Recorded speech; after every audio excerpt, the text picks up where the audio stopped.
সন্থাৰ লখিমপুৰ জিলা সমিতিয়ে আয়োজন কৰা এই গণসত্যাগ্ৰহ কাৰ্যসূচীত উপস্থিত কেন্দ্ৰীয় সমিতি তথা লখিমপুৰ জিলা সমিতি সকলো বিষয়ববীয়া লগতে এই গণসত্যাগ্ৰহৰ সহযোগিতা কৰা সকলো সংগঠন সকলো দল সংগঠনৰ বিষয়ববীয়াসকল বিশেষ দীঘলীয়া আমি কৰিব নোৱাৰোঁ, সময় কম, ইমান গৰম।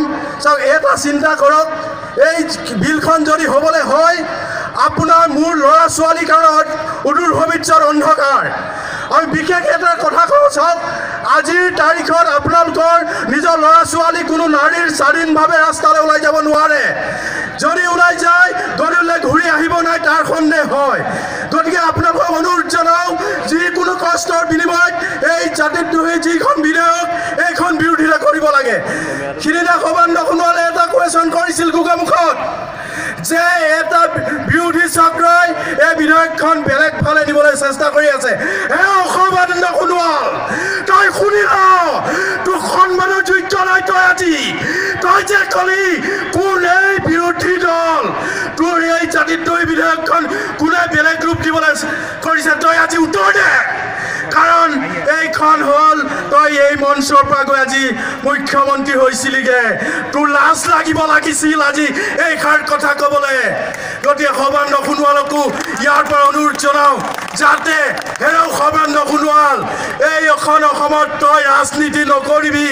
তই অসমখন বচোৱাৰ কাৰণে নিজৰ তেজ দিম বুলি কৈছিলি এটা সময়ত, আজি তই তেজ দিছ নাই আমি দেখি আছোঁ।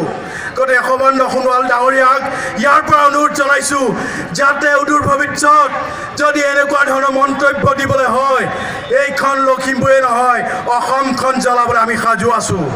ইয়াৰ পিছতে এইখন হৈ গ'ল বিশ্ববীৰ চিলাৰায় বীৰ লাচিতৰ দেশ। ইয়াত কোনেও কালৈ ভয় কৰিব নালাগে, প্ৰয়োজন হ'লে ওলাই আহক। আমি বিশ্ব মহাবীৰ চিলাৰায় বংশধৰ, এক বিন্দুৰ তেজ থকালৈকে যদি প্ৰয়োজন হয় আত্মৰ বলিদান দিবলৈ সাজু আছোঁ আমি। গতিকে সকলো ৰাইজক সহযোগ কৰিবলৈ অনুৰোধ জনাইছোঁ। ধন্যবাদ।